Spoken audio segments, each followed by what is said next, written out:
Oke. Yo, welcome back my brother and my sister. Kembali lagi bersama Gax di sini di Madao Channel.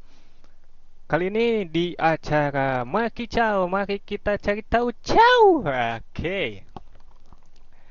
Kita akan mencari tahu ya. Ini berdasarkan keingintahuan saya. Soal produksi gas yang diproduksi oleh PT Pertamina BUMN, kebanggaan kita semua. Oke. Di tahun 2025 ini, tertanggal 8 Oktober 2025, Pertamina dan Singapura LNG sepakat produksi bio LNG. Ya. Ini ada kemitraan baru dengan Singapura. Soal LNG, LNG itu apa sih gitu kan ya? Kalau menurut eh, Google ya, LNG itu sama. Jadi gas alam yang dipadatkan dan berbentuk cair gitu ya. Jadi berbentuk cair. Nah, dua-duanya itu bisa dipakai sebagai sumber bahan bakar. Yang membedakan LNG dan LPG itu kalau LNG itu biasanya dimuat di dalam penyimpanan khusus ya. Jadi harus suhunya di bawah 160 sekian derajat Celcius minus ya. Nah, kalau LPG bisa disimpan di suhu ruangan.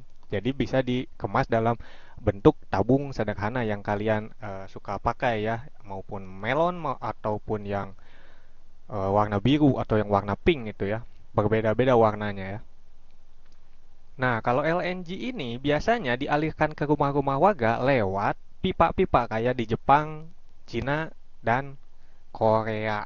LNG adalah gas bumi yang mengandung metana CH4 dengan komposisi 90% metana yang dikondensasi menjadi cairan pada tekanan 1 atmosfer dan kemudian didinginkan pada suhu 163 derajat Celcius. Kegunaannya untuk sektor industri maupun domestik adalah beragam. Jadi bisa untuk industri maupun domestik. Jadi bisa buat kebutuhan sehari-hari juga.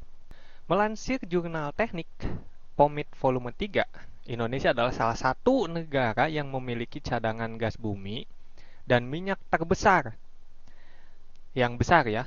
Hal ini terbukti dengan nilainya sebesar 103,35 TCF potensial 47,35 TCF dan total 150,70 TCF. Ini saya juga asal mangap ya, nggak tahu TCF itu apa. Namun SDA yang tersedia sudah semakin menipis, kegiatan eksploitasi berlebihan, nah itu segala macam. Tapi intinya LNG kita itu banyak. LNG itu mempunyai karakteristik cairan jernih, tidak berbau dan tidak berwarna. Gas alam cair, tidak menimbulkan korosif dan tidak mudah terbakar. Jadi kalau misalkan nih dengan LPG itu bedanya itu LPG itu mudah terbakar ya, reaktif. Nah, kalau LNG itu tidak mudah terbakar, jadi sebenarnya lebih safe ya, lebih aman. Meskipun ini keterbatasannya. Kalau untuk dialirkan ke masyarakat membutuhkan pipa-pipa khusus kayak di luar negeri itu, pakai pipa-pipa. Jadi peruntukannya memungkinkan di Indonesia untuk kayak mungkin komplek-komplek besar gitu ya, toran di perkotaan gitu. Jadi nggak ada lagi kecurigaan mereka itu bakalan pakai gas melon ini. Ini LNG untuk kebutuhan rumah tangga. Nah, untuk rumah tangga tidak terlepas dari kebutuhan akan energi gas ya pasti atuh.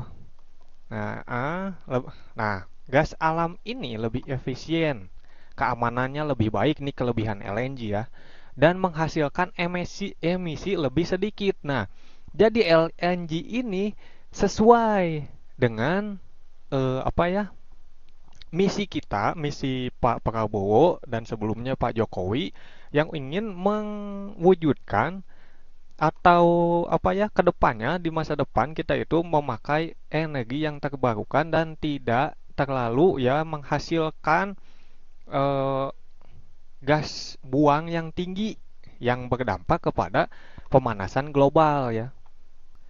Nah, ini kalau yang buat bahan bakar kapal dan kebutuhan industri ya pasti ya itu mah ya. Dan soalnya Indonesia juga ternyata menggunakan LNG untuk pasar domestiknya ya. Nah, untuk pembangkit listrik tenaga gas juga bisa. Yang kalau nggak salah ini ada proyek untuk di Papua. Ini bukan menyudutkan Pak Bahlil ya karena eh, ekspor LNG Indonesia gitu mencapai 17,5 million metric ton itu ya, 17,5 juta metric ton liquefied natural gas atau LNG ya di tahun 2024. Tenang Pak, tahun 2024. Tahun 2025 belum keluar nih. Dan itu pun sudah meningkat yang tadinya hanya 16,22 juta metrik ton di tahun 2023. Pasar utama adalah Cina, Jepang, dan Korea Selatan. Tenang ya, bukan Korea Utara nih, nggak dipakai buat bahan bakar nuklir ya, nggak nih. Ingin juga mewujudkan penggunaan domestik dengan rencana sampai tahun 2028 ya kalau nggak salah ini. Oke.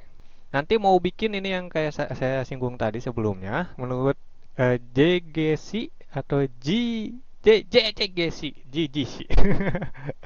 eh, Indonesia ya mempunyai rencana untuk membuat eh, perusahaan power plant gas itu PLTG ya,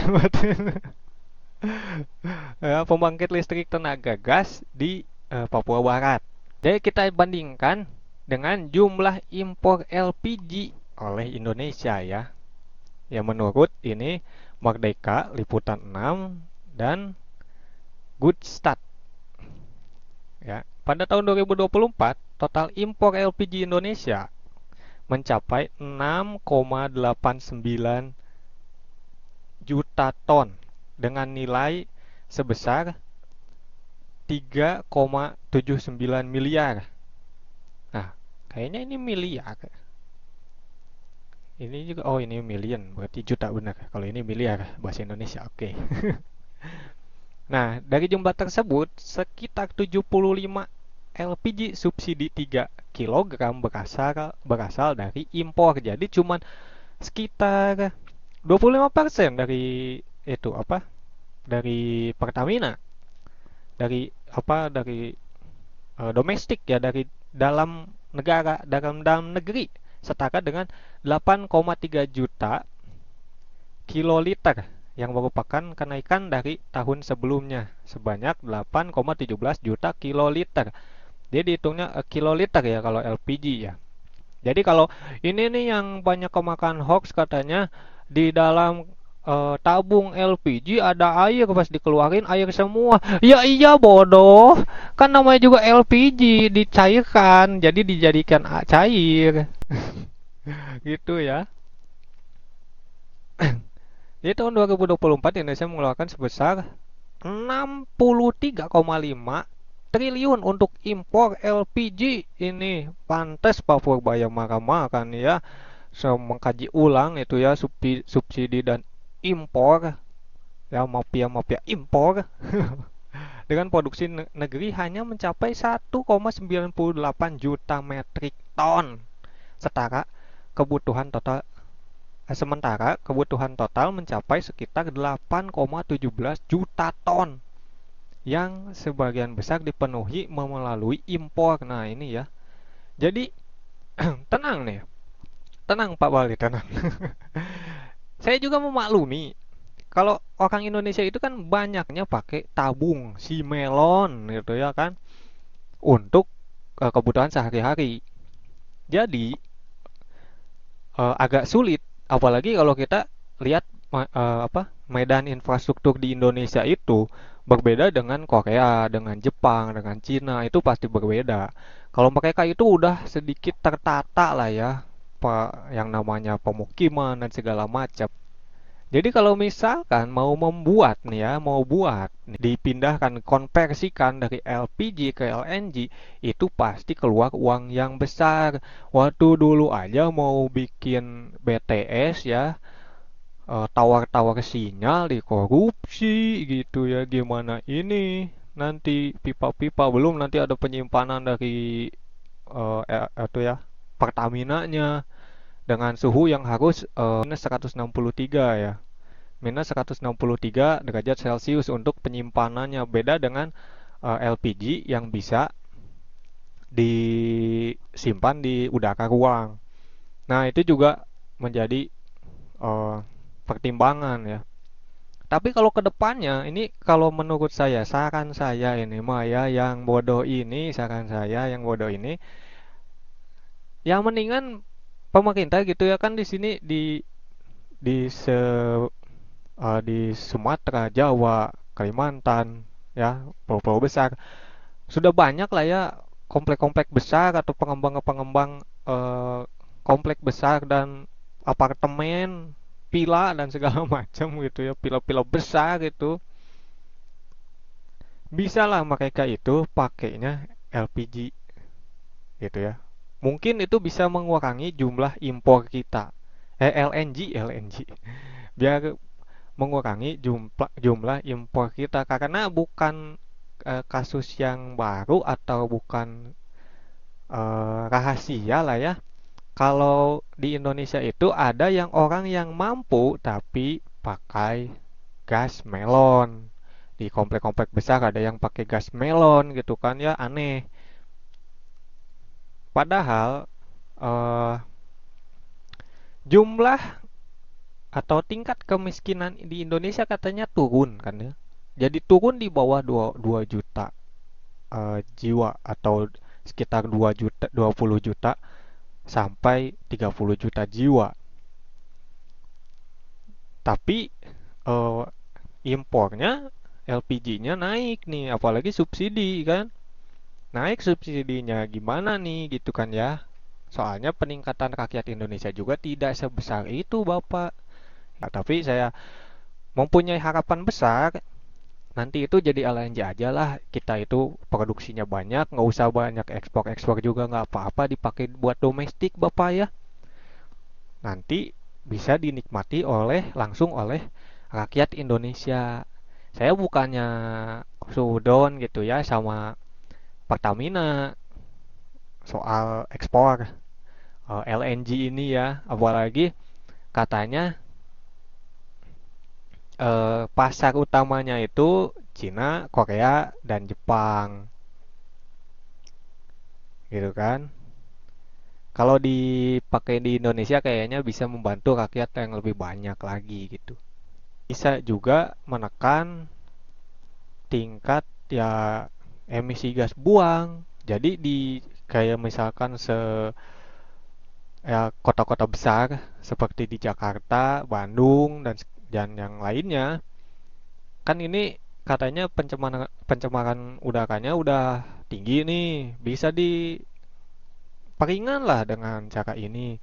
Di industri-industri suruh pakai LNG daripada LPG, atau buat pembangkit listrik, buat mesin industri segala macam bisa pakai LNG dan ya sebagainya lah.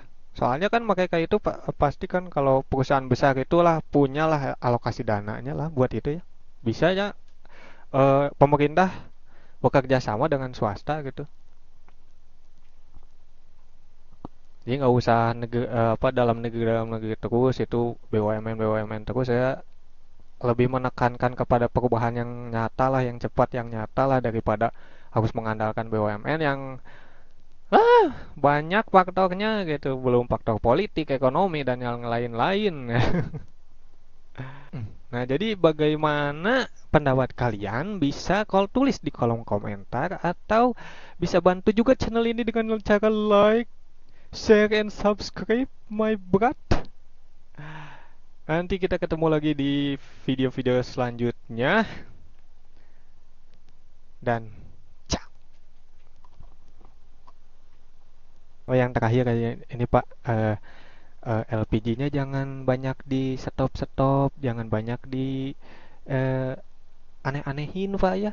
Masak susah, harganya di sini kalau ada kata Bapak 14.000, di sini mah 23 Pak. Ya, makasih ya.